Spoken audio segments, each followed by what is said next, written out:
Selamat siang semuanya. Oke, hari ini kita kedatangan seorang pembicara tamu yang luar biasa. Kalau aku boleh perkenalkan sedikit, beliau adalah salah satu temanku. Ini salah satu temanku waktu kita dari SMP sampai SMA, kita satu angkatan di IPH bareng sama Jessica juga waktu SMP. And sekarang dia jadi pastor, dia salah satu bagian dari tim penggembalaan di GBI Rehoboth. And so aku mau kita untuk mengundang bersama-sama, kasih tepuk tangan, give a warm welcome untuk Pastor Joy Ervian.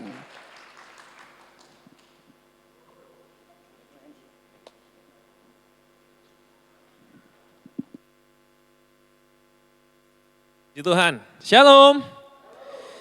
Boleh lebih keras lagi kayaknya ya, lebih semangat lagi yuk, Shalom. Let's go, puji Tuhan, puji Tuhan. Berapa banyak teman-teman yang bersuka cita siang hari ini, boleh katakan amin. Katakan puji Tuhan. Kasih tos kanan kiri dulu ya, kasih tos kanan kiri yang paling keras, katakan Shalom. Senang ketemu kamu, senang ketemu kamu. Yes. Puji Tuhan teman-teman, Shalom buat kita semua teman-teman, dan mungkin tadi sempat diperkenalkan sama Pastor Joshua, ya nama saya Joy Putra Ervian, saya ada di tim penggembalaan GBI Rehoboth Surabaya. Betul, saya juga satu satu SMP dulu sama Joshua dan juga Jessica waktu SMA. Jessie gak di IPH ya Josh ya, tapi saya sama Joshua masih tetap satu SMA, terus habis gitu kita kuliah sudah jarang, tidak pernah bertemu lebih tepatnya, dan akhirnya baru ketemu lagi kayak mungkin 1, 2, 3 tahun ke belakang ini baru kita kayak cukup intens, lebih intens lagi lah daripada yang sebelumnya teman-teman. Tapi it's good to be here teman-teman, senang sekali teman-teman saya bisa lihat teman-teman semuanya. Ya tadi nama saya Joy Putra Ervian, saya juga pelayanan di GBI Rehoboth Surabaya, saya full timer di gereja tersebut, saya juga datang hari ini bersama dengan istri, jadi saya sudah menikah dengan seorang istri yang cantik, yang luar biasa. Dan dia juga anak pendeta, Bapak Ibu Saudara dan teman-teman semuanya. Kami menikah di tahun lalu, Agustus 2023, jadi sudah 1 tahun lebih. Dan kami sedang menunggu kelahiran baby yang pertama buat kami semua, buat kami berdua. 5 bulan, sudah jalan 5 bulan, puji Tuhan, puji Tuhan. Dan ini satu anugerah yang besar, satu mujizat yang besar buat kami sebagai pasangan suami istri, sebagai keluarga. Dan saya berdoa supaya Tuhan yang sama adalah Tuhan yang memberkati teman-teman semuanya. Anak yang dalam kandungan istri saya ini adalah hasil doa kami selama kurang lebih 1 tahun. Dan waktu itu ceritanya kalau boleh saya ceritakan sedikit aja. Kami sebelum menikah komitmen kami mau punya anak kurang lebih nanti 1 tahun lagi begitu kurang lebih ya. Jadi kami menikah Agustus 2023 dan Agustus 2024 Tuhan jawab doa kami. Tapi sebenarnya di tengah-tengah proses itu teman-teman dan juga saudara-saudara semuanya, kami sempat berpikir udahlah nggak usah nunggu kayaknya ya, nggak usah menunda-nunda begitu ya. Ya dan kami berdoa ke Tuhan. Dan beberapa bulan kami berdoa dan tidak dijawab sama Tuhan. Rasanya Tuhan seperti diam Bapak Ibu Saudara dan juga teman-teman. Tapi perhatikan, Tuhan yang saya sembah, yang dalam nama Yesus saya sembah, adalah Tuhan yang bisa mendengar setiap doa kita. Kadang kita berdoa dan kita memaksa waktu kita. Tapi sebenarnya begini, kalau kita ikut Tuhan, waktu Tuhan yang harus terjadi dalam hidup kita. Ya, jadi anak yang dalam kandungan istri saya ini adalah hasil doa kami, pergumulan kami selama 1 tahun. Waktu itu kami berjanji 1 tahun lagi ya, kita punya anak ya. Ternyata betul, Tuhan mendengar doa kami. Walaupun waktu itu mungkin kami enggak berdoa seperti Tuhan, Engkau penguasa langit dan bumi. Enggak, kami cuma bilang, kami nanti 1 tahun lagi mau punya anak. Dan ternyata memang Tuhan dengar doa kami dan Tuhan jawab doa kami. Puji Tuhan, Dia Tuhan yang baik. Yang percaya katakan amin. Dia Tuhan yang baik. Dan teman-teman juga perlu tahu, selama 1 tahun itu penuh dengan ketakutan. penuh dengan ketakutan. Kalau mungkin saudara-saudara di sini ada yang sudah menikah, boleh nggak saya tanya ada yang sudah menikah di sini? Yang sudah menikah? Oke. Oh, cukup beberapa ya, cukup ada banyak ya. Oke. Kalau mungkin saudara-saudara sudah menikah dan sudah punya anak, pasangan yang baru menikah rasanya itu dak-dik-duk, ngeri-ngeri sedap semua itu jadi satu ya. Kayak apakah kamu sehat, apakah kamu cukup oke untuk jadi suami istri, jadi pasangan suami istri, bisa punya anak enggak dan sebagainya. Ketakutan-ketakutan itu akan muncul dalam pikiran dan hati kita teman-teman. Buat teman-teman yang sudah pernah merasakan. Tapi perhatikan, ketakutan yang kita tahu sekarang sudah dikalahkan oleh darah Yesus di atas kayu salib.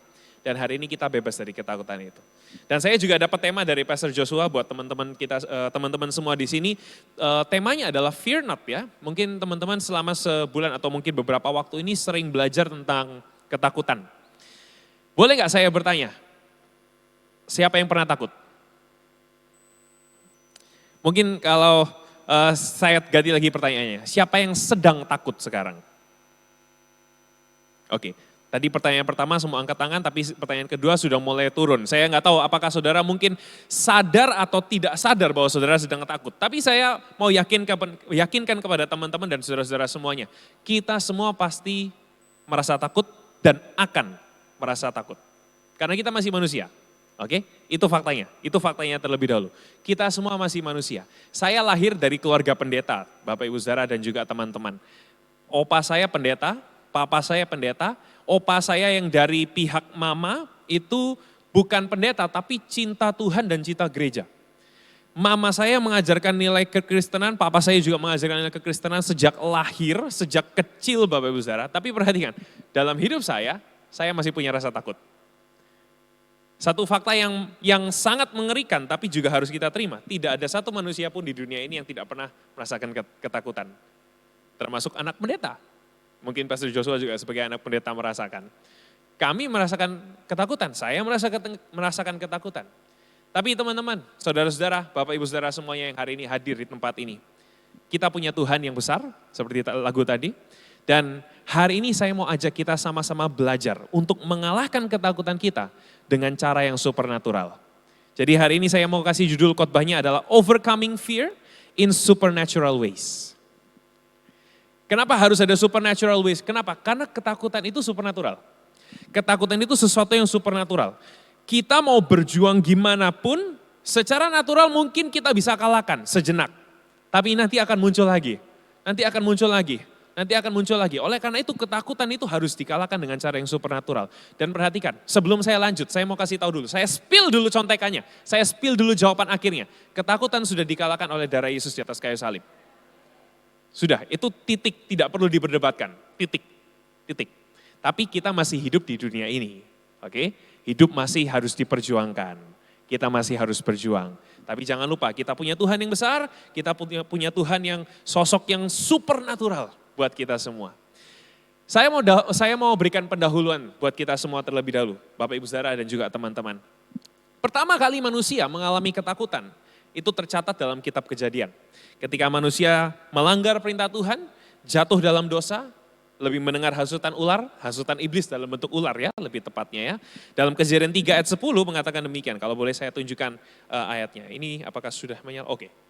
Nah, Kejadian 3 ayat 10 mengatakan demikian, ia menjawab ketika aku mendengar suaramu di taman, aku menjadi takut karena aku telanjang, maka aku bersembunyi. Perhatikan, aku menjadi, dan kalau saudara lihat, betul-betul perhatikan, ini kata takut yang pertama yang ada dalam Alkitab. Sebelum itu manusia belum pernah merasakan ketakutan. Mungkin ketakutan kepada Tuhan sudah ya, tapi tidak tercatat dalam Alkitab ya. Tapi di sini ketakutannya adalah ketakutan yang negatif, ketakutan yang menjatuhkan, ketakutan yang membawa rasa malu. Dan ini pertama kali tercatat dalam Kejadian 3 ayat yang ke-10. Ketakutan pertama kali dirasakan karena kejatuhan manusia. Tapi perhatikan ini, resapi ini. Ketakutan terakhir kali berkuasa dalam diri orang percaya. Ketakutan terakhir kali berkuasa dalam diri orang percaya. Itu sebelum kematian anak Allah di atas kayu salib namanya Yesus Kristus. Setelah itu ketakutan tidak lagi berkuasa dalam diri orang percaya. Kenapa? Karena kita telah dipenuhi oleh Roh Kudus yang diberikan oleh Bapa di sorga. Kita percaya pada Yesus, kepada pengorbanan Yesus, Roh Kudus tercurah. Hari ini kita punya roh yang membuat kita berani, roh yang membuat kita bisa berdiri teguh, roh yang percaya bahwa Yesus adalah Tuhan yang mengalahkan segala macam kuasa. Filipi 2 ayat 8-10 berkata demikian, ia telah merendahkan dirinya dan taat sampai mati, bahkan sampai mati di kayu salib. Itulah sebabnya Allah sangat meninggikan dia dan mengaruniakan kepadanya nama di atas segala nama. Dan baca sama-sama ayat yang ke-10 ya. 1, 2, 3. Supaya dalam nama Yesus bertekuk lutut segala yang ada di langit, di bumi, dan di bawah bumi. Di atas bumi dan di bawah bumi. Tapi perhatikan, meskipun begitu, walaupun kita sudah baca ayat ini mungkin bukan yang pertama kali, mungkin sudah berulang kali.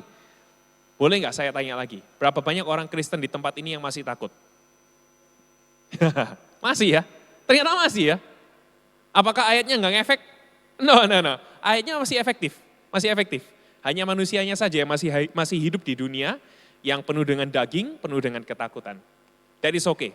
Saya mau katakan dulu, saya mau hibur teman-teman dan juga saudara-saudara semuanya. Kalau hari ini saudara merasa takut, saya mau katakan that is okay. Anda tidak sendirian. Anda tidak sendirian. Anda tidak sendirian. Saudara, takut itu manusiawi.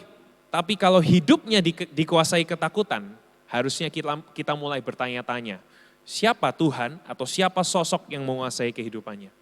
Apakah ketakutan ataukah Tuhan? Saudara, tokoh-tokoh dalam Alkitab, bahkan murid Yesus saja pernah mengalami ketakutan. Termasuk salah satu tokoh yang akan kita sama-sama lihat kisah hidupnya di siang hari ini, yang akan kita pelajari salah satu peristiwa yang terjadi dalam hidupnya. Namanya adalah Raja Yosafat. Mungkin saudara-saudara pernah baca, ini ada yang saya ambil ada di 2 Tawarik. Saudara-saudara bisa siapkan terlebih dahulu. 2 Tawarik pasal yang ke-17 dan nanti kita loncat ke pasal yang ke-20. Salah satu raja yang hebat Bapak Ibu Saudara dan juga teman-teman. Raja Yosafat ini Raja Yehuda, kalau kita, belum ada profilnya ternyata dalam PPT. Tapi saya bacakan profilnya, singkat saja. Yosafat ini seorang Raja Yehuda. Dia menjadi Raja Yehuda pada zaman Israel, ketika Israel itu terbagi 2, kerajaan yang utara dan kerajaan yang selatan. Lalu Yosafat menjadi raja menggantikan ayahnya yang juga seorang raja namanya Asa, Raja Asa. Alkitab mencatat Raja Asa ini raja yang baik, dia menyenangkan hati Tuhan. Tapi sayangnya di akhir kehidupannya dia tidak cari Tuhan, dia justru mencari tabib atau dokter. Ya, tabib itu istilah juga untuk dokter ya. Dan Yosafat ini merupakan anaknya dari Raja Asa. Dan Alkitab mencatat begini, 2 Tawarik pasal yang ke-17 ayat 3-4. Tuhan menyertai Yosafat karena ia mengikuti langkah hidup terdahulu dari bapa leluhurnya Daud dan tidak mencari Baal. Melainkan mencari Allah bapa leluhurnya, ia hidup menurut perintah-perintahnya dan tidak berbuat seperti Israel. Jadi Raja Yosafat ini anak baik-baik. Raja yang baik-baik. Dia mungkin kalau digambarkan dengan orang Kristen zaman sekarang, mungkin dia ke gereja setiap minggu, ibadah 1, 2, 3, 4, 5, 6, 7, 8, 9, 10 dia diikutin. Ibadah wanita dia ikutin padahal dia mungkin pria, maybe. Ibadah lansia dia ikutin, mungkin dia masih muda, maybe dia ikutin semua ibadah. Dia baca Alkitab setahun bisa selesai mungkin 4 kali deh, atau mungkin 5 kali, mungkin dia alim banget. Mungkin gitu ya, keren ya, ekspektasi terlalu tinggi kayaknya. Tapi yang mau saya katakan kepada teman-teman dan juga saudara semuanya adalah Yosafat ini raja yang baik. Raja yang beriman kepada Tuhan. Tapi perhatikan ini. Sampai suatu ketika yang namanya setia, yang namanya iman itu harus diuji. Kalau kita hari ini misalnya tadi kita sempat nyanyi ya, imanku bersepakat percaya kuasanya. Wah itu kalau iman hanya sekedar nyanyian itu belum diuji. Tapi begitu kita selesai ibadah pulang mulai mikirin aduh tagihan belum tak bayar. Waduh besok kerja. Gajian masih lama. Mateng. Itu baru imannya diuji. Di situ kita benar-benar harus bisa berkata imanku bersepakat percaya kuasanya. Iman itu harus diuji. Coba sebelum kita lanjut toleh kanan kiri depan belakang bilang iman itu harus diuji. Iman harus diuji.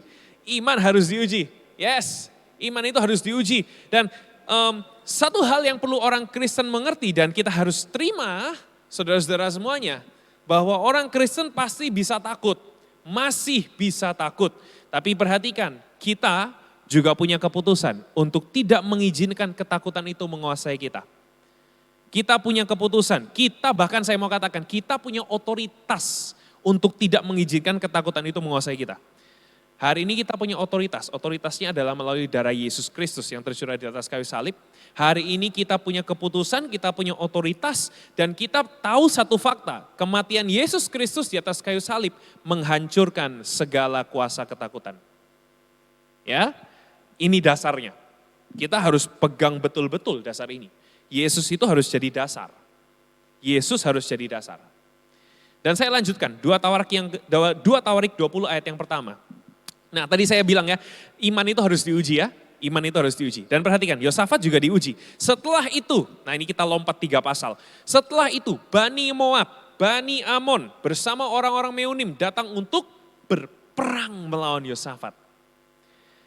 Kalau saudara mungkin pernah baca perjanjian lama, cukup familiar dengan kata Bani. Bani itu bukan kelinci ya, bukan Bani yang bahasa Inggris itu ya, bukan ya. Tapi Bani ini mungkin bahasa simpelnya atau bahasa gampangnya adalah ya seperti kayak suku atau kelompok yang besar lah ya, satu bangsa lah begitu, satu bangsa yang besar lah. Dan di sini ada 3 kelompok besar, yaitu Bani Moab, Bani Amon, dan juga orang-orang Meunim. 3 kelompok besar jadi satu, mau mengalahkan Yosafat dan bangsa Yehuda. Oke, jadi istilahnya ini 3 lawan 1. Secara logika saja, saya yakin Bapak Ibu Saudara dan teman-teman juga sudah tahu jawabannya. 3 lawan 1 yang menang siapa? Pastilah. 1 itu ya ini kalau 1 itu berarti exceptional, itu pengecualian. Ada sesuatu yang mujizat terjadi di situ, supernatural terjadi. Saudara, dan ini suatu situasi yang harusnya semua orang akan memberikan label, oh situasi yang pasti kalah, pasti jatuh, pasti hancur. Mungkin kita pernah mengalami situasi-situasi seperti itu, di mana kita harus masuk dalam satu waktu, suatu momen, di mana ini adalah momen saya pasti kalah. Wah saya pasti hancur, saya pasti gagal. Karena situasinya memang begitu. Seperti Yosafat, 3 lawan 1. Pasti kalah secara manusiawi, secara manusia. Dan perhatikan, Yosafat jadi takut. Kalau kita lihat ayat yang 3 sampai 4, Yosafat menjadi takut. Saya mau bawa lagi, saya mau review lagi. Masih ingat ya tadi Yosafat itu orang yang atau raja yang menyenangkan hati Tuhan. Raja Asa, leluhurnya atau papanya, menyenangkan hati Tuhan. Raja Yosafat menyenangkan hati Tuhan. Tapi Alkitab bilang gini, Yosafat menjadi takut. Yosafat menjadi takut. Lalu, nah ini perhatikan, ini yang keren dari Yosafat. Dan saya harap kita bisa belajar dari seorang raja ini ya. Yosafat menjadi takut, lalu apa? Memutuskan untuk mencari Tuhan. Kita nanti akan pelajari kata memutuskan ini secara lebih dalam lagi nanti setelah ini ya. Lalu memutuskan untuk cari Tuhan, mengumumkan puasa kepada seluruh Yehuda. Orang Yehuda berkumpul meminta pertolongan dari Tuhan. Mereka datang dari semua kota di Yehuda untuk mencari Tuhan. Hari ini saya mau tantang kita semua, saya mau ajak kita semua untuk mengalahkan rasa takut kita dengan cara yang supernatural. Seperti Yosafat dan bangsa Yehuda, mengalahkan Bani Moab, Bani Amon dan orang-orang Meunim. Tapi caranya supernatural. Nanti kita akan sama-sama lihat teman-teman dan juga saudara-saudara semuanya. Hari ini saya mau bagikan 3 poin. Dan by the way saya bisa selesai jam berapa ini Pastor Joshua? Terserah. Saya suka kalau jawaban seperti itu ya. Oke, tapi melihat teman-teman sudah mulai kelaparan, saya cukup iba, cukup peduli dengan teman-teman semuanya. Oke, 3 poin saja. Semoga kita tidak terlalu lama di bagian ini, tapi kita bisa dalam belajarnya ya. Oke, 3 poin. Saya kasih 3 poin ini istilahnya juga cukup simple, sederhana. Pasti saudara-saudara juga pasti pernah mendengar istilah-istilah itu. Saya ulangi kembali supaya kita bisa betul-betul mengerti apa maksudnya ya. Oke, poin yang pertama. Seek the Lord. Gampang ya? Seek the Lord yang artinya apa? Cari Tuhan. Carilah Tuhan. 2 Tawarik 20 ayat 3 tadi kita sempat baca. Yosafat menjadi takut lalu memutuskan untuk mencari Tuhan. Katakan sama-sama memutuskan untuk mencari Tuhan. 1, 2, 3. Memutuskan untuk mencari Tuhan. Oke, keren. Nah, teman-teman, Bapak Ibu Saudara semuanya. Tahukah saudara bahwa mencari Tuhan itu adalah keputusan bukan kebetulan. Tahukah saudara bahwa mencari Tuhan itu adalah keputusan, bukan kebetulan. Yang sering kita lakukan adalah kebetulan. Waduh, kebetulan pas inget. Kebetulan pas butuh. Kebetulan hari ini hari Minggu, sadar diri rek orang Kristen, KTP Kristen, yo mosok gak ke gereja. Sadar diri, kebetulan sadar, kebetulan kilaf. Kebetulan. Harusnya cari Tuhan itu apa? Keputusan. Waktu di atas, waktu di bawah.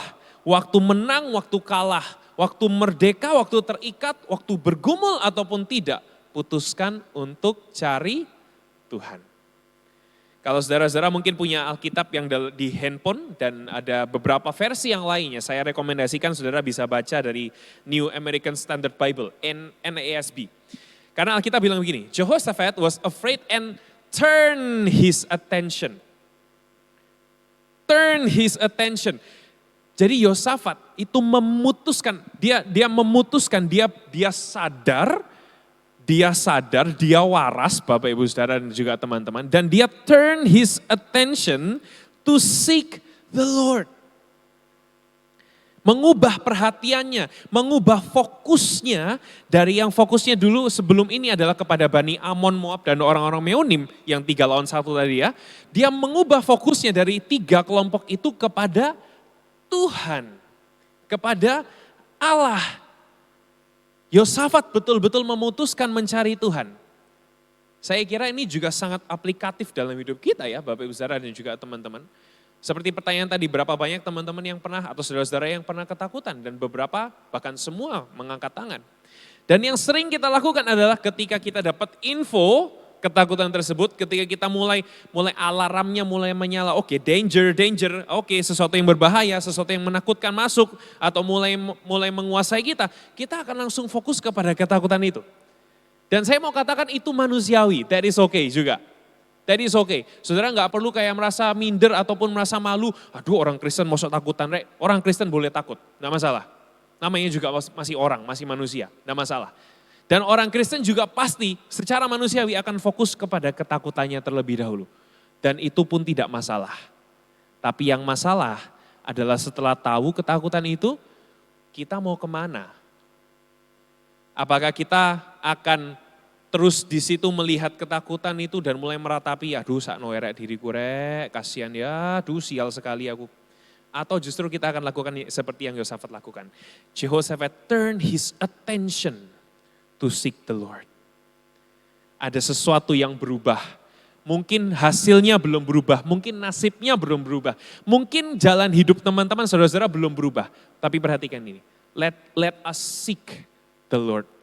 Let us turn our attention, mari kita sama-sama fokus kita ubah dari yang ketakutan kepada Tuhan. Seek the Lord. Hari ini saudara-saudara semuanya, keputusan apa yang akan saudara ambil. Saya harap setelah kita ibadah, saudara tahu.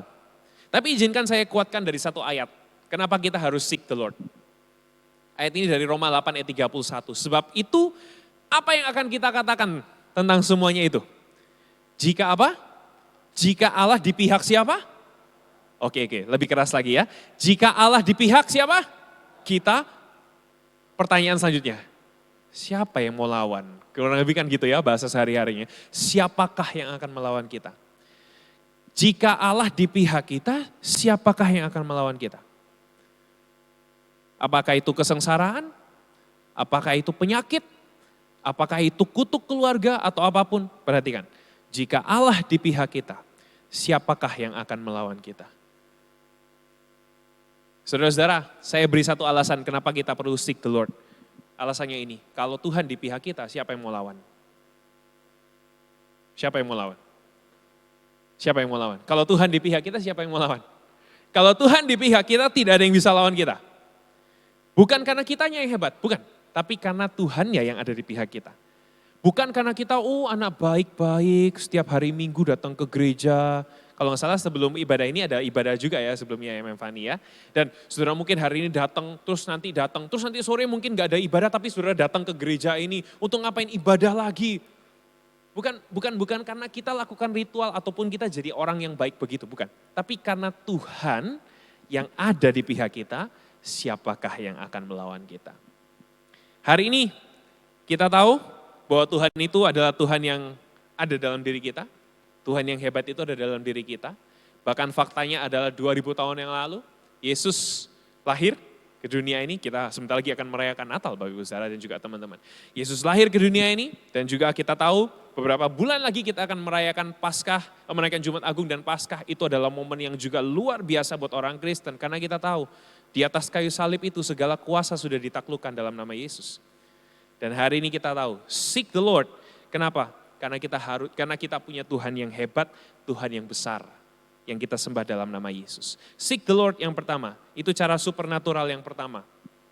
Dan kenapa supernatural? Karena kita berjalan sama dengan Tuhan, ya, bukan dengan kekuatan sendiri. Lalu yang kedua, saya lanjut lagi. Poin yang kedua adalah have faith. Simple, have faith. Berapa banyak yang teman-teman semua di sini pernah mendengar, ayo punya iman, have faith, have faith, have faith, punya iman. Ayo semangat, imanmu harus timbul, harus semangat lagi imanmu. Tapi perhatikan tanda kurungnya, have faith in the God we know. Kenapa? Karena banyak orang Kristen, mohon maaf saya harus katakan ini, karena juga saya termasuk orang Kristen. Saya atau mungkin beberapa dari kita, bahkan semua orang Kristen, kita sering kecolongan, have faith, have faith, have faith, tapi kita bingung ke siapa ya? Ke Tuhan yang mana ya? Oh Tuhan Yesus, oke aku baru ingat kalau ada Tuhan Yesus. Tapi Tuhan Yesus bisa apa ya? Kita sering itu. Secara nggak sadar kita sering lupa bahwa kita ini perlu punya iman di dalam Tuhan yang kita kenal.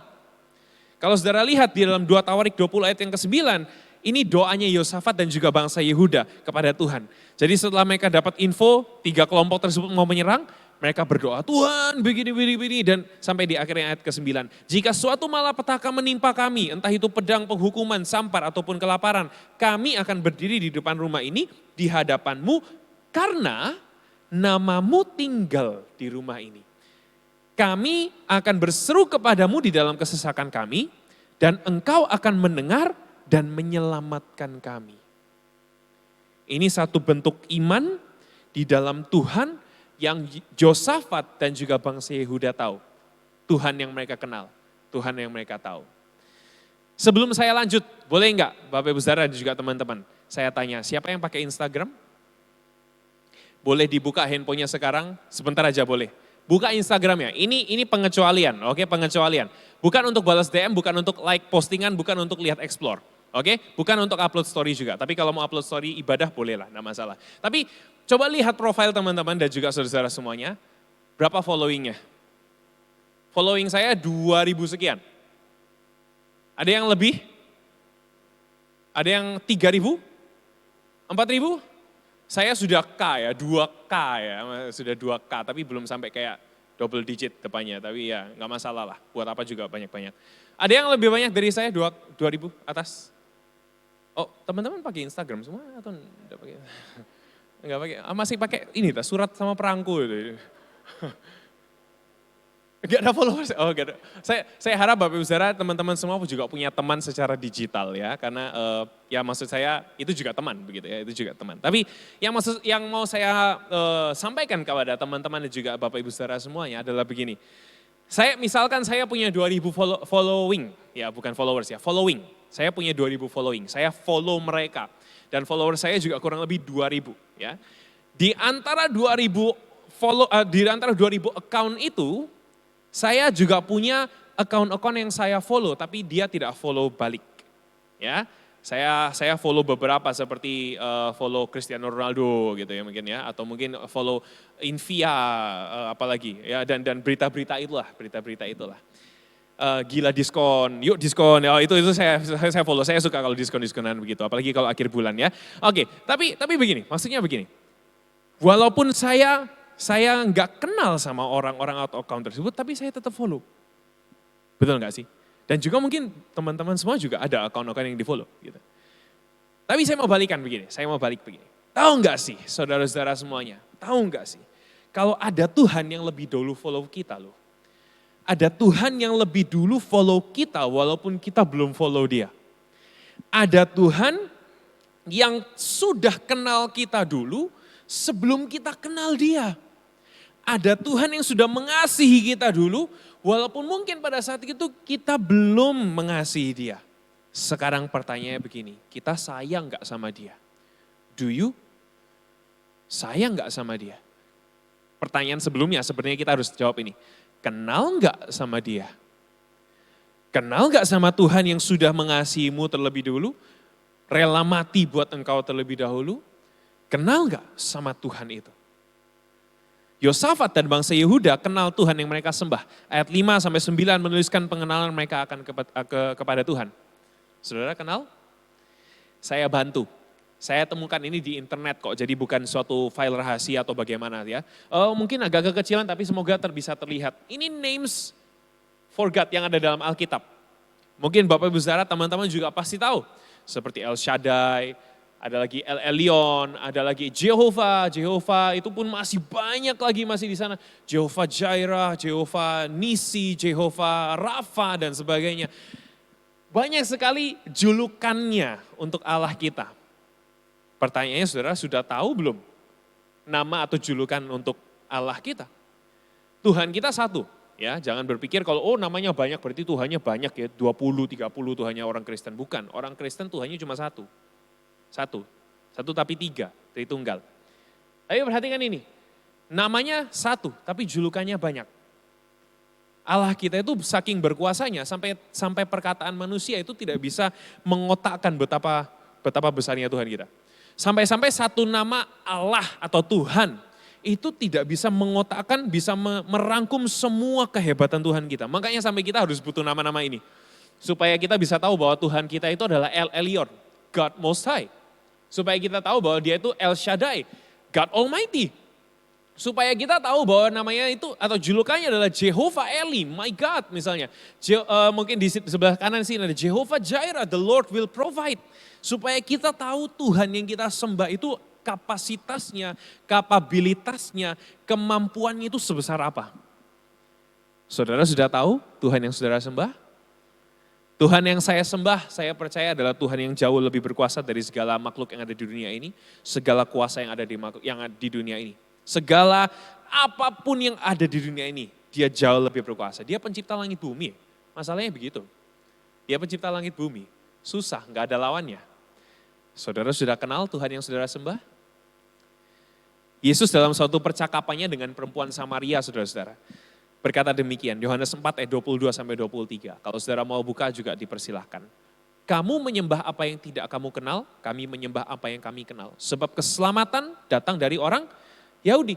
Namun saatnya akan tiba dan sudah tiba. Sekarang bahwa penyembah-penyembah benar akan menyembah Bapa dalam roh dan kebenaran. Sebab Bapa mencari orang-orang yang menyembah dia secara demikian. Saya ambil dari terjemahan baru 2 by the way itu.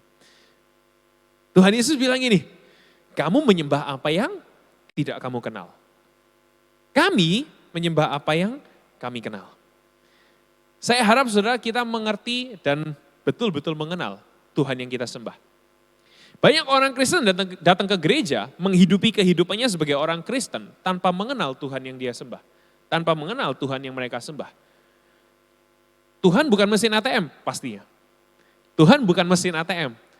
Tuhan bukan sosok peramal yang meramal masa depan gitu. Kalau kita mau tahu Tuhan nasibku gimana ya 5 tahun lagi. Terus teman-teman datang ke Tuhan, oke nanti nasibku begini-begini. Bukan, Tuhan bukan sosok seperti itu. Tuhan bukan sosok yang baca tarot.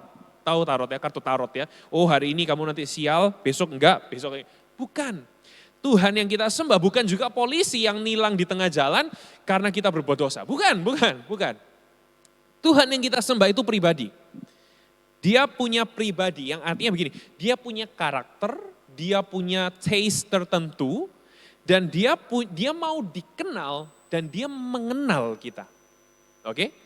Dia mau dikenal dan mengenal kita. Mesin ATM, kita mau kenalan sama mesin ATM, ya kita dikira orang yang gak waras.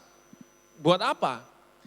Kita mau mengenal barang-barang yang tidak hidup, kita dikira gak waras. Tapi kita mengenal Tuhan yang hidup, yang mau dikenal dan mengenal umatnya. Dan saya mau tutup poin yang kedua ini dengan satu ayat ini dan juga satu penggalan kalimat. Pengenalan kita kepada Tuhan akan menentukan seberapa besar iman kita kepada Tuhan. Ini penting. Pengenalan kita kepada Tuhan akan menentukan seberapa besar iman kita kepada Tuhan. Ibrani 11 ayat 6 bilang begini, namun tanpa iman tidak mungkin orang berkenan kepada Allah. Sebab siapa yang datang kepada Allah, nah ini, ia harus, bukan kalau bisa, bukan kalau boleh, bukan kalau kebetulan, kalau mendukung kondisinya, bukan. Tapi ia harus percaya bahwa Allah ada dan bahwa Allah memberi upah kepada orang yang sungguh-sungguh mencari Dia. Tanpa iman tidak mungkin orang berkenan kepada Allah. Makanya poin yang kedua, tadi kita bahas have faith, tapi ada tanda kurungnya. In the God we know. Kenapa? Karena kita harus tahu kita ini beriman kepada siapa.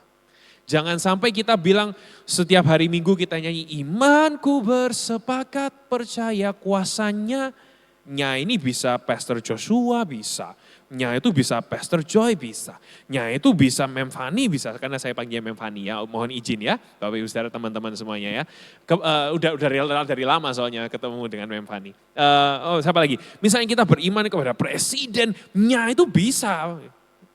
Saya harap saudara bisa mengerti, bisa betul-betul mengenal ketika saudara bernyanyi imanku bersepakat, percaya kuasanya. Nya ini pasti siapa?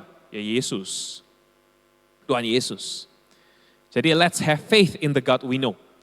Kita sama-sama punya iman dalam Tuhan yang kita kenal. Ya, toleh kanan kiri, depan belakang bilang, have faith, have faith, have faith. Beriman, beriman, beriman. Beriman kepada Tuhan Yesus. Poin yang terakhir. Poin yang terakhir. Poin yang paling disukai oleh semua jemaat yang ada. Yaitu poin yang paling terakhir. Ya, fix your eyes on Jesus. Mudah, saya kira ini juga bukan satu istilah yang baru buat saudara-saudara semuanya. Fix your eyes. Have faith itu juga bukan istilah yang baru. Fix your eyes on Jesus. Tapi saya mau kasih disclaimer dulu. Kenapa? Karena Jesus atau nama Yesus itu baru ada di perjanjian baru ya.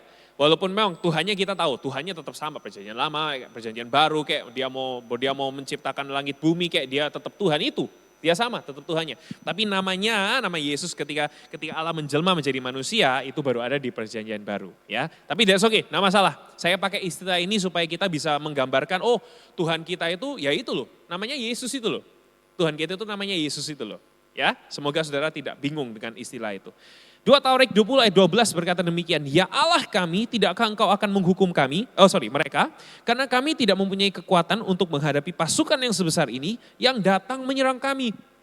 Kami tidak tahu apa yang harus kami lakukan, tetapi mata kami tertuju kepadamu. Saya mau kembali lagi kepada Yosafat. Di kisah ini atau di ayat ini Yosafat masih ketakutan, masih takut. Ya, dan saya kira reaksi Yosafat juga sering kita lakukan ketika kita mengalami ketakutan. Ketika kita dalam masa ketakutan, masa tantangan dan sebagainya. Kita cenderung lakukan ini. Kami tidak tahu apa yang harus kami lakukan. Saya kira kita bisa kasih banyak alasan mengapa kita harus mengatakan perkataan ini atau kalimat ini. Mungkin karena pertama, challenges-nya terlalu besar. Musuhnya terlalu besar. Yang kedua, kita tahu masalahnya tapi nggak tahu gimana cara menyelesaikannya. Yang ketiga, kita tahu masalahnya, kita tahu caranya, tapi sumber dayanya nggak ada. Bisa. Banyak, alasannya masih banyak, macam-macam. Dan ini yang dialami oleh Yosafat dan juga Yehuda, bangsa Yehuda. Kami tidak tahu apa yang harus kami lakukan. Tapi saya mau encourage buat kita Bapak Ibu Saudara dan juga teman-teman. Baik yang sedang ketakutan, baik yang mungkin nanti akan mengalami ketakutan, saya nggak tahu kapan. Waktu kita tidak tahu harus ngapain, arahkan matamu kepada Tuhan. Arahkan pandanganmu kepada Tuhan. Saya mau cerita sebuah kisah yang nyata ya. Ada sebuah lagu yang ditulis pada tahun 1922 oleh Helen Howard Lemmel. Sebenarnya judul aslinya itu adalah The Heavenly Vision. Tapi orang-orang itu banyak lebih kenal dengan judul ini. Turn your eyes upon Jesus. Saya kira itu sebuah himne yang mungkin kita juga tahu ya tentang himne tersebut. Tapi ya tidak sering dinyanyikan lah kalau dalam sinode atau mungkin juga gereja seperti kita. Saya juga, by the way gerejanya juga cukup alirannya kurang lebih hampir sama dengan teman-teman semua di tempat ini. Tapi saya tahu lagunya, Turn Your Eyes Upon Jesus. Dan ceritanya begini, si Helen Howard Lemmel ini, dia mengalami penyakit. Jadi di satu waktu ketika dia sudah dewasa, dia mengalami satu penyakit yang sampai membutakan matanya. Dia sudah menikah, lalu kena penyakit ini, ditambah lagi suaminya meninggalkan Helen. Karena situasinya terlalu berat. Lalu suatu saat Helen diperkenalkan dengan sebuah puisi yang ditulis oleh Isabella Lelia Strotter yang berjudul Focused, a Story and a Song. Yang nomor satu ya, yang bagian atas ya. Dan Lilias ini sendiri seorang misionaris, teman-teman semua, saudara-saudara semua. Lilias ini seorang yang berbakat dalam seni, tapi dia melepaskan passionnya itu, melepaskan karirnya itu untuk mengiring Tuhan dengan cara dia jadi misionaris di Aljazair, Afrika Utara. Dan kalau mungkin saudara cukup peka atau cukup melek dengan geografi, dengan budaya, sampai saat ini Aljazair itu juga tetap negara yang didominasi dengan orang-orang yang agamanya seberang, bukan seperti kita. Tentu dalam pelayanannya pasti banyak tantangan. Sesama orang Kristen aja banyak tantangan, coba tanya Pastor Joshua. Apalagi sama seberang. Kita sama-sama orang Kristen aja susah, apalagi sama orang seberang. Susahnya mungkin 10 kali lipat mungkin, I don't know. Lebih susah sama orang Kristen atau sama orang yang seberang. Tapi yang pasti banyak tantangannya. Sangat susah, sangat sulit. Sampai akhirnya Lilias menulis sebuah puisi dan ada penggalan kalimatnya yang sudah saya taruh dalam layar begini. Agak panjang tapi ini yang menginspirasi Helen Lemmel untuk menuliskan lagu tersebut. Bagaimana kita bisa memfokuskan sesuatu yang di dunia optik ini atau dunia yang bisa kita pandang ini tidak dengan melihat hal-hal yang akan jatuh atau hal-hal yang akan hancur, tapi dengan melihat kepada satu titik yang akan ditonjolkan atau yang akan muncul, yang akan mendominasi. Dan ini perhatikan, arahkan sepenuhnya visi jiwamu kepada Yesus dan lihatlah dia. Maka kegelapan yang aneh, strange dimness bahasa Inggrisnya, akan menyelimuti semua yang terpisah darinya. Dan sifat ilahi yang dengannya orang-orang kudus Tuhan diciptakan, bahkan di abad ke-20 ini akan menguasaimu. Karena dia layak untuk memiliki semua yang ada dalam hati yang telah ia menangkan dengan kematiannya. Turn your eyes atau turn full your soul's vision, bahasa Inggrisnya originalnya begitu. Turn full your soul's vision to Jesus and look at him, and a strange dimness will come over all that is apart from him. Ini keren sekali. Arahkan sepenuhnya jiwamu, visi jiwamu kepada Yesus, and a strange dimness atau bahasa Indonesianya agak aneh, tapi saya harap saudara bisa mengerti. Kegelapan yang aneh, kegelapan yang strange itu akan menyelimuti semua yang terpisah dari Yesus. Jadi orang yang sama Yesus akan dapat kegelapan atau tidak? Oke, sekali lagi ya. Kegelapan yang aneh akan menyelimuti semua orang yang terpisah darinya, dari Yesus. Berarti kalau orang yang bersatu dengan Yesus akan dapat kegelapan yang aneh atau tidak kira-kira? Saya kira kalau dari berdasarkan kalimatnya, tidak. Strange dimness-nya itu untuk orang-orang yang terpisah dari Yesus Kristus. Dan dari sebuah puisi ini, Helen menciptakan sebuah lagu atau sebuah himne yang masih dinyanyikan sampai sekarang. Dan saya perlu ingatkan, ketika Helen menulis lagu ini, dia sudah mengalami kebutaan. Hari ini mungkin kita tidak buta seperti Helen. Kita mungkin jauh lebih beruntung daripada Helen. Mungkin hari ini kita ada di tahun 2024, sebentar lagi kita akan 2025. Dan ini memang konteksnya 1922, lama, jauh sekali, satu abad yang lalu. Tapi perhatikan, kita memang kita jauh lebih beruntung dari orang-orang ini. Semua orang bisa mengalami ketakutan, termasuk Helen. Kita masih bisa mengalami ketakutan dan perhatikan, kadang bahkan sering ketakutan itu yang membutakan kita. Kita mungkin secara fisik sehat semua, puji Tuhan. Tapi perhatikan rohani kita kadang bisa buta loh. Kenapa? Karena ketakutan itu. Kita jadi susah lihat Tuhan Yesus, kita jadi susah lihat kebaikan Tuhan. Kita jadi lupa kepada Tuhan yang kita sembah dalam nama Yesus. Hingga akhirnya kita seperti Yosafat dan bangsa Yehuda bilang begini, kami tidak tahu apa yang harus kami perbuat. Kami nggak tahu harus lakukan apa. Kita bingung, kami bingung. Hari ini, walaupun mungkin ada yang sedang mengalami ketakutan, saya mau encourage kita semua. Putuskan untuk mengarahkan pandanganmu kepada Tuhan Yesus. Karena di dalam Tuhan ada pertolongan. Di dalam Tuhan ada penghiburan. Yeremia 29 ayat 12 sampai yang ke-14 berkata demikian. Ketika kamu berseru dan datang untuk berdoa kepadaku, aku akan mendengarkan kamu. Sangat menghibur ayat ini teman-teman dan juga saudara-saudara semuanya. Ketika kamu berseru dan datang untuk berdoa kepadaku. Doa kita itu bukan doa yang kita shooting arrow terus kayak siapapun lah Tuhan yang mau dengar lah. No, ada Tuhan yang dengar. Ketika kamu berseru dan datang berdoa kepadaku, aku mendengarkan doa kamu. Aku akan mendengarkan kamu. Ketika kamu mencari aku, kamu akan menemukan aku. Ketika kamu mencari aku dengan segenap hati, aku akan berkenan kamu temukan. Demikianlah firman Tuhan. Dan aku akan memulihkan keadaanmu dan akan mengumpulkan kamu dari antara segala bangsa dan dari segala tempat kemana kamu telah kucerai beraikan. Kenapa ada ayat ini? Karena ini zamannya Yeremia, bangsa Israel sedang dicerai beraikan, saudara ya, mengalami pembuangan. Tapi hari ini kita nggak mengalami pembuangan, betul ya? Kita hari ini aman-aman di Surabaya, puji Tuhan. Kita hari ini bisa bekerja, bisa makan 3 kali sehari, punya gereja yang oke banget, sangat luar biasa. Kita punya fasilitas yang luar biasa. Dan saudara yang kasih Tuhan, harusnya semua yang kita alami ini, harusnya kita mulai bisa bersyukur, dan kita mulai harusnya ingat, oh oke, aku hari ini sudah sangat diberkati. Tapi aku nggak boleh lupa sama Tuhan dong. Oh oke, walaupun hari ini aku mengalami rasa takut, tapi aku sangat bersyukur karena aku masih bisa sehat. Oke, I will fix my eyes on Jesus. Walaupun mungkin hari ini keadaan kita tidak beruntung. Mungkin saja ada yang tidak beruntung hari ini. Perhatikan, let us fix our eyes on Jesus. Ayo kita sama-sama mengarahkan pandangan kita kepada Tuhan Yesus Kristus. Ini firman Tuhan untuk orang-orang Israel yang mengalami pembuangan. Yeremia pasal yang ke-29 barusan. Tapi saya percaya Tuhan yang kita sembah adalah Tuhan yang sama, seperti dalam Yeremia 29 ini. Ketika Tuhan berkata, kalau kamu cari aku, kamu pasti dapat aku. Ketika kamu doa, jangan khawatir, aku pasti dengar. Dan aku pasti jawab doamu. Dan aku akan memberikan pemulihan. Saya berdoa biar firman ini pun terjadi dalam diri kita masing-masing, saudara-saudara semuanya. Hari ini yang sedang butuh pemulihan dari Tuhan, mungkin dalam pribadimu, dalam beberapa aspek dalam pribadimu, mungkin dalam keluargamu, hubungan antara orang tua dengan anak, hubungan antara anak dengan anak, saudara-saudara. Saya berdoa biar pemulihan terjadi dalam hidup kita semua. Pemulihan terjadi dalam hidup kita semua. Karena Allah yang sama adalah Allah yang menolong kita waktu kita mengalami ketakutan.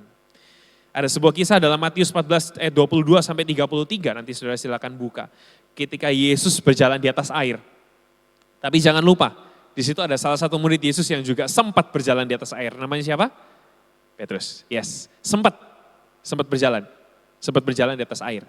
Tapi tenggelam. Tapi jangan lupa, ceritanya belum selesai. Kalau ceritanya selesai, Petrus sudah mati tenggelam. Tapi ceritanya belum selesai ya. Tuhan Yesus ambil tangannya. Tapi saya mau balikkan kepada satu scene di mana Petrus sempat berjalan di atas air. Karena ketika Petrus berjalan di atas air, yang dia lihat adalah Yesus. Tapi Alkitab menuliskan begini, ketika Petrus mulai merasakan angin, mulai merasakan ombak, ya kurang lebih perkataan firman Tuhan seperti itu. Dia mulai tenggelam. Hari ini siapa yang saudara lihat? Siapa atau apa yang saudara sedang rasakan? Angin atau Yesus yang ada di situ? Yang ada di depan mata saudara. Hari ini saudara sedang melihat Yesus yang ada di depan mata saudara atau lihat kesulitan, tantangan, pergumulan yang ada di sekitarmu. Saya bukan berarti kayak mengajarkan, oh orang Kristen itu gak boleh punya banyak masalah. Orang Kristen ya tetap punya banyak masalah, Rek. Kalau kita gak punya banyak masalah, kita sudah di surga. Betul kan?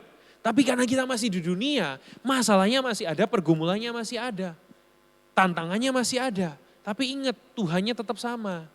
Mau kita nanti ke surga ataupun juga Tuhan yang kita sembah selagi kita masih di bumi, dia adalah Tuhan yang sama. Hari ini putuskan untuk lihat Yesus, bukan merasakan angin yang ada di sekitar saudara-saudara. Bukan merasakan tantangan yang ada di sekitar saudara. Oh gampang ya pastor ngomongnya, iya saya tahu, gampang ngomongnya. Tapi perhatikan, kita gereja bisa saling menguatkan, saling kuatkan, saling support. Baca Alkitab, disupport sama firman Tuhan, dikuatkan oleh firman Tuhan. Kita pasti kuat, kita pasti bisa. Jangan menyerah. Hari-hari ini yang kalau saudara-saudara sedang mau menyerah, jangan menyerah. Jangan menyerah. Kuatkan lagi kakinya. Lututnya dikuatkan lagi. Jalan lagi. Jalan lagi. Pertandingan belum selesai. Pertandingan belum selesai. The job is not done yet. Belum selesai. Belum selesai. Belum selesai. Akhir dari peristiwa ini, saya mau tutup dengan cerita akhirnya. The end of the story. Kita tahu lah ya, happy ending. Happy ending. 2 Tawarik 20 ayat 17 bilang begini. Setelah mereka berdoa ya, setelah bangsa Yehuda dan juga Yosafat berdoa, lalu ada satu nabi yang diutus oleh Tuhan, berkata demikian. Ini firman Tuhan melalui nabi tersebut. Dalam peperangan ini tidak usah kamu bertempur. Wah, ini orang Kristen suka banget kayaknya ya. Dalam peperangan ini tidak usah kamu bertempur. Berdirilah tetap di tempatmu dan lihatlah kemenangan dari Tuhan bagimu. Hai Yehuda dan Yerusalem, janganlah kamu takut dan kecut hati, majulah besok menghadapi mereka. Tuhan akan menyertai kamu. Saya harap kita nggak cuma ingat di ayat 17 ini saja. Kenapa? Karena ayat 17 ini tidak akan ada kalau Yosafat dan bangsa Yehuda tidak pernah berdoa ke Tuhan. Tapi karena mereka berdoa ke Tuhan, Tuhan ngomong, Tuhan bicara, nih dalam peperangan ini kamu nggak perlu bertempur. Puji Tuhan, puji Tuhan. Dan ceritanya belum selesai, Setelah itu kita kalau saudara baca di ayat 18 dan seterusnya, saudara akan temukan mereka betul-betul menang. Dan mereka betul-betul tidak bertempur. Jadi ayat ini bukan sekedar janji dari bukan seperti janji politikus yang you know ya, politik itu yang cuma janji-janji bohong begitu ya. Ini janji dari Tuhan yang berintegritas ini saudara-saudara. Ini janji Tuhan yang bisa pegang janji. Kalau Tuhan bilang ini, kamu gak perlu bertempur, itu artinya betul-betul gak perlu bertempur. Aku akan menyertai kamu, itu artinya Tuhan betul-betul menyertai kamu. Dan betul-betul di ayat 18 dan seterusnya, saudara akan temukan kisah di mana bangsa Yehuda dan juga Yosafat, mereka enggak bertempur sama sekali, yang mereka lakukan cuma satu, memuji Tuhan.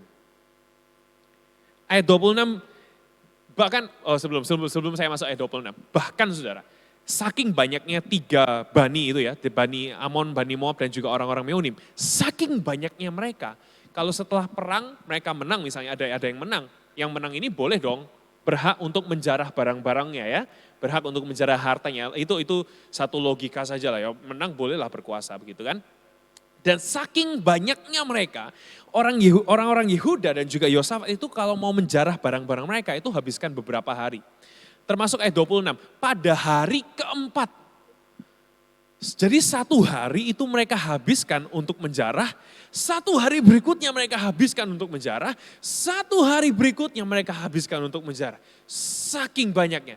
Tapi perhatikan, hari keempat, mereka berkumpul di lembah pujian. Di sanalah mereka memuji Tuhan, itulah sebabnya orang menamakan tempat itu lembah pujian sampai sekarang. Kita sering lupa sama poin yang ini, atau aplikasi dari poin ini.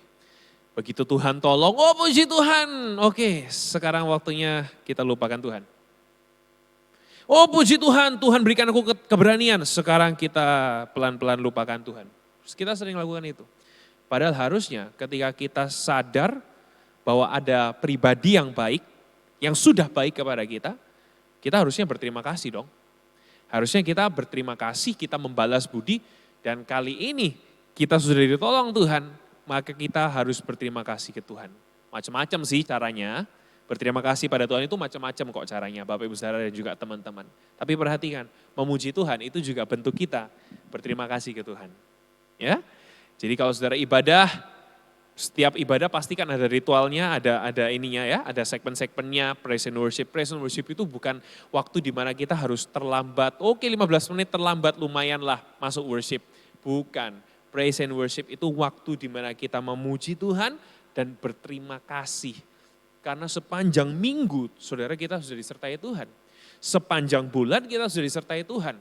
Cuma menyempatkan hari Minggu saja untuk memuji Tuhan, menyembah Tuhan itu cukup loh. Bahkan sebenarnya kalau bisa lebih bagus. Ya.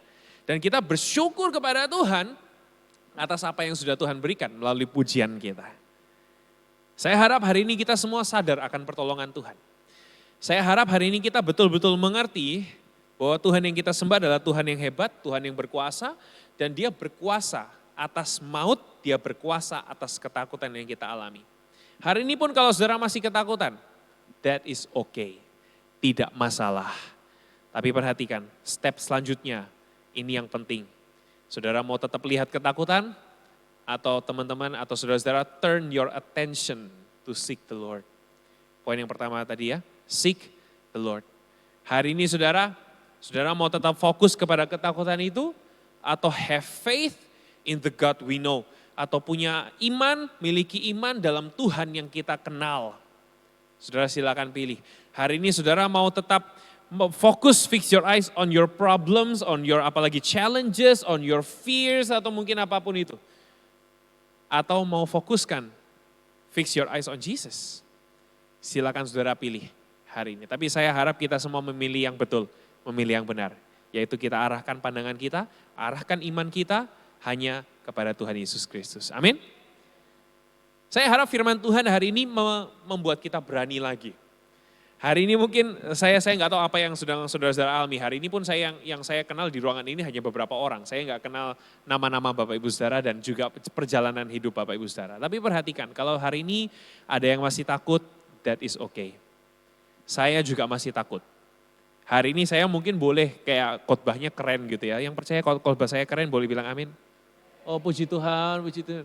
Enggak bercanda. Itu bercanda saja. Tapi saudara yang kasih tahu, saya bisa berdiri di sini. Tidak terlihat takut, tapi sebenarnya saya punya takut. Saya ada takut, pastilah. Namanya manusia, sama. Saya masih lemah. Tapi saya harap firman Tuhan hari ini mengencourage kita hari ini. Menguatkan iman kita. Yang hari ini sedang mau menyerah. Semangat lagi. Yang hari ini lagi hopeless. Saya harap firman Tuhan membuat saudara jadi hopeful lagi. Hari ini yang sedang berduka cita, sedang meratapi nasib. Saya harap firman Tuhan memberikan sukacita buat Bapak Ibu Saudara. Dan juga teman-teman semuanya. Sebentar lagi kita mau Natalan. Sebentar lagi kita akan merayakan Natal. Dan saya harap saudara tahu Natal itu adalah momen, titik awal. Di mana dosa dikalahkan. Ketakutan dikalahkan. Segala kutuk dikalahkan. Dunia yang dikuasai kegelapan diberikan terang. Dan terang itu namanya Yesus Kristus. Saya harap kita semua hari ini betul-betul mengerti siapa Tuhan yang kita sembah. Amin. Toleh kanan kirimu, depan belakangmu juga boleh. Dan bilang gini, fear not. Fear not. Jangan takut. Jangan takut. Jangan takut. Sebab Tuhan menyertai kita semua. Yang percaya katakan amin. Tepuk tangan yang keras buat Allah kita. Yes, puji Tuhan. Puji Tuhan. Boleh saya ajak kita semua sama-sama bangkit berdiri. Dan juga teman-teman praise and worship yang keren bisa tolong bantu di depan. Puji Tuhan, puji Tuhan, puji Tuhan. Saudara-saudara semuanya boleh saya ajak kita semua untuk menutup mata kita masing-masing dan mengarahkan hati kita kepada Tuhan Yesus. Mari kita ambil waktu sebentar Bapak Ibu Saudara untuk merenungkan firman Tuhan. Saya percaya hari ini Roh Kudus telah berbicara dalam diri kita masing-masing. Roh Kudus telah ingatkan kita dalam diri kita masing-masing, saudara. Mungkin Roh Kudus ingatkan saudara tentang ketakutan yang sedang kau alami. Mungkin hari ini Roh Kudus mengingatkan saudara titik awal mengapa saudara bisa mengalami ketakutan itu. Apapun yang hari ini Roh Kudus sudah ingatkan kepadamu, Bapak Ibu Saudara, teman-teman semuanya. Entah itu ketakutanmu, entah itu dosamu, entah itu keraguanmu kepada Tuhan. Mari bertobat saat ini. Tuhan tidak pernah beri kita ketakutan. Tuhan gak pernah beri kita ketakutan. Alkitab mengatakan Tuhan justru berikan kita keberanian. And sound mind. Damai sejahtera dalam pikiran kita. Dan mari hari ini, siang hari ini, kita responi firman Tuhan. Engkau yang mungkin hari-hari ini sedang mengalami ketakutan. Saya gak mau ajak saudara untuk bisa maju ke depan dan kita lakukan altar call. Saudara bisa tetap berdiri di tempat masing-masing, tidak masalah. Tapi saya ingin ajak saudara untuk menaruh tangan saudara di dada. Kalau hari ini saudara sedang mengalami ketakutan. Kalau saudara sedang bergumul dengan sesuatu yang menakutkan dalam hidup saudara. Saudara mungkin sampai seperti Yosafat dan bangsa Yehuda yang berkata kepada Tuhan, Tuhan kami gak tahu harus ngapain. Kalau mungkin saudara ada di titik itu saat ini, saudara silakan juga taruh tangan di dada saudara masing-masing. Karena saya mau ajak saudara untuk sama-sama bersatu hati sebagai kesatuan gereja yang percaya kepada Tuhan Yesus Kristus. Dan kita mau percaya bahwa di tempat ini ada kebebasan, di tempat ini ada kemerdekaan, di tempat ini segala kutuk dipatahkan dalam nama Yesus. Hari ini segala ketakutanmu telah dihancurkan dalam nama Yesus, dalam nama Yesus, dalam nama Tuhan Yesus Kristus. Tetap taruh tanganmu di dada saudara. Ku pandang wajah-Mu dan berseru, pertolonganku datang dari-Mu, peganglah jangan lepaskan. Kaulah harapan dalam hidup. Katakan, ku pandang wajah-Mu, ku pandang wajah-Mu dan berseru, pertolonganku datang dari-Mu. Peganglah tanganku, jangan lepaskan. Kaulah harapan dalam hidup. Ku pandang wajah-Mu, ku pandang wajah-Mu dan berseru, pertolonganku datang dari-Mu. Peganglah tanganku, jangan lepaskan. Kaulah harapan. Saya mau ajak kita semua angkat tangan di hadapan Tuhan dan sama-sama nyanyikan sekali lagi. Kami pandang, ku pandang wajah-Mu dan berseru, pertolonganku datang dari-Mu. Peganglah tanganku, jangan lepaskan. Kaulah. Mari sekali lagi, oh dengan segenap hatimu, imanmu, katakan, ku pandang wajah-Mu dan berseru, pertolonganku datang dari-Mu. Peganglah tanganku, jangan lepaskan. Kaulah harapan katakan, kaulah harapan. Kaulah harapan dalam hidup. Katakan sekali lagi, kaulah harapan. Kaulah harapan dalam hidupku.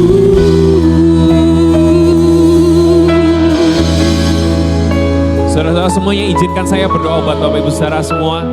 Hari ini saudara yang sedang mengalami ketakutan, boleh sekali lagi taruh tangan di dada. Saudara silakan taruh tangan di dada. Dan saya mau berdoa buat Bapak Ibu Saudara semuanya, teman-teman semua.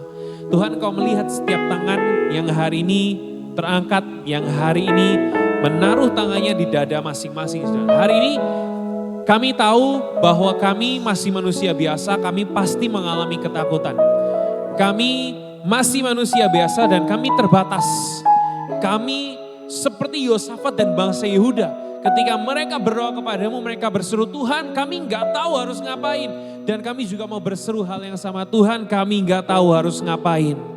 Karena ketakutan di depan kami mungkin terlalu besar. Karena tantangan di depan kami mungkin terlalu besar. Karena mungkin kami tahu masalahnya tapi kami nggak tahu gimana cara keluarnya. Tuhan Yesus, Engkau Allah yang Maha Pengampun, Engkau Allah yang memberikan kesempatan kedua, Engkau Allah yang penuh dengan anugerah dan kami perlu Engkau Tuhan. Engkau Allah yang bermurah hati kepada kami dan kami perlu Engkau. Kami berdoa supaya Your mercy Tuhan berikan buat kami. Kasih karunia-Mu Tuhan berikan buat kami Tuhan. Karena kami perlu Engkau, kami perlu perkenanan dari Tuhan. Mampukan kami Tuhan, hamba-Mu berdoa buat setiap jemaat-Mu di tempat ini yang mungkin saat-saat ini sedang mau menyerah. Hari ini kami tahu ada semangat dalam hidup kami. Hari ini kami izinkan otoritas Tuhan berkuasa dalam hidup kami. Kami izinkan api Roh Kudus membakar kami supaya kami bisa kembali semangat, kembali bersuka cita. Hari ini kami yang sedang hopeless, Tuhan kami mohon berikan kami pengharapan. Hari ini kami yang sedang bersusah hati, Tuhan kami mohon berikan kami sukacita. Hari ini yang sedang butuh keberanian untuk melangkah, untuk mengambil suatu keputusan tertentu dalam hidupnya. Hari ini pun kami percaya Tuhan akan memberikan kami keberanian. Dan kami juga percaya Tuhan akan memberikan kami hikmat, kebijaksanaan. Supaya ketika kami menentukan kami bisa tahu mana yang kehendak Tuhan dan mana yang kehendak kami secara pribadi.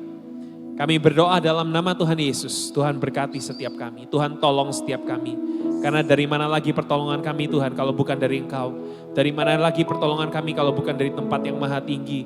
Kami perlu Engkau, kami butuh Engkau. Makasih Tuhan buat siang hari ini, makasih buat hadirat-Mu. Tuhan, namamu berdoa buat gereja ini Tuhan, Kau berkati Tuhan. Kau berkati Surabaya City Blessing, Kemah Raja Wali ini Tuhan. Kami percaya ini gereja Tuhan, ini tempatnya Tuhan, ini punyanya Tuhan. Dan kami tidak izinkan segala kuasa yang bukan dari Tuhan menghancurkan tempat ini. Kami tidak izinkan segala kuasa yang bukan dari Tuhan menghancurkan jemaat-Mu di tempat ini.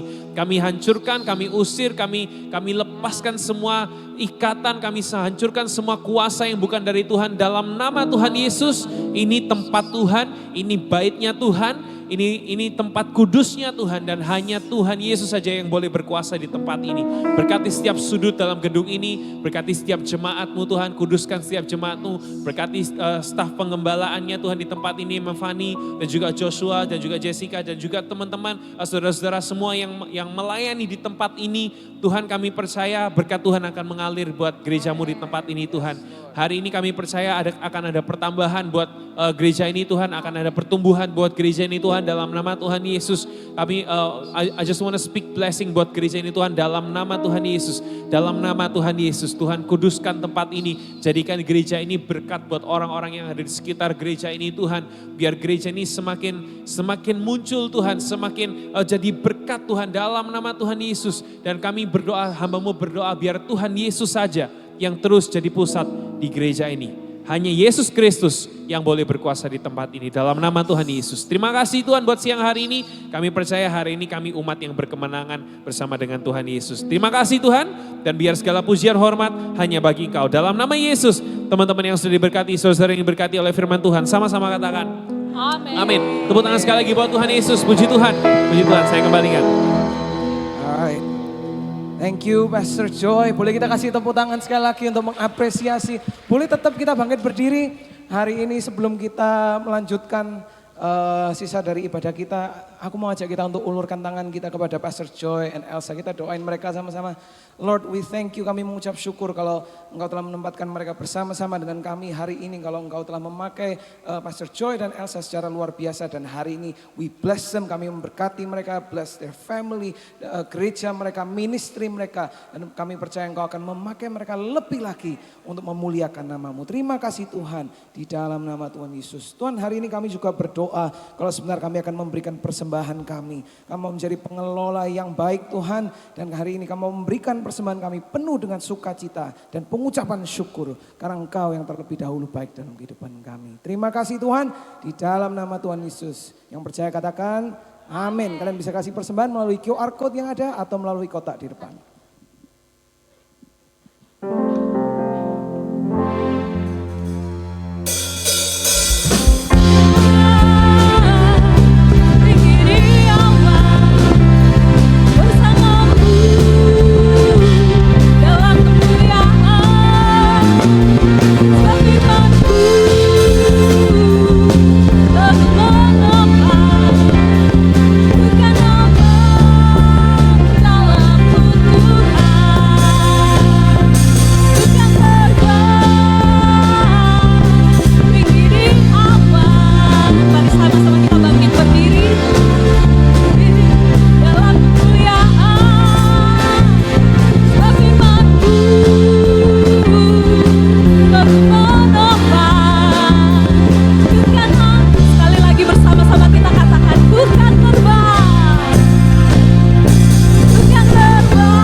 Ada sedikit pengumuman pertama-tama Untuk kalian yang baru pertama kali hadir tempat ini, we want to welcome you. Kalau kalian lihat ada muka baru di sini, kasih salam nanti waktu pulang, welcome. Ya, yang sudah sering ketemu, ya kasih salam lagi ya. Oke. Yang kedua adalah untuk tanggal 20 Desember minggu depan, kita akan ada ibadah Natal. Jam berapa? Jam 9, ibadah Natal Firnot jam 9 minggu depan. Jangan lupa, jangan datang jam 11 karena kalau kalian datang jam 11 kalian cuma ikut bersih-bersihnya ya. Jadi ikut untuk ibadahnya juga jam 9. And yang terakhir adalah untuk ibadah gabungan. Kita mulai minggu depan sampai tanggal 5 Januari akan bergabung bersama ibadah umum dan kita akan aktif kembali 12 Januari. Oke? Alright. Oke, hari ini, satu lagi, Asher. Boleh diangkat Asher kalau kalian butuh didoakan, kalian bisa datang ke belakang dan kita nanti akan bantu untuk doakan. Oke, mari kita tutup hari ini dengan doa deklarasi kita bersama-sama. Siap? 1, 2, 3. Tuhan, aku mengucap syukur atas segala kebaikan-Mu dalam hidupku. Aku mengucap syukur karena Engkau tidak pernah meninggalkan aku. Engkau memenuhiku dengan kasih dan sukacita. Kasih karunia dan damai sejahtera-Mu menyertai aku. Berkat-Mu melimpah atasku dan apapun yang aku lakukan menjadi berhasil karena Engkau bersamaku. Biarlah hidupku menjadi kesaksian akan kebesaran-Mu. Ubahkan kami Tuhan dan pakai kami untuk membawa perubahan bagi komunitas kami. Terpujilah nama-Mu di dalam nama Tuhan Yesus Kristus. Yang percaya katakan amin. God bless you, happy Sunday. Sampai ketemu minggu depan.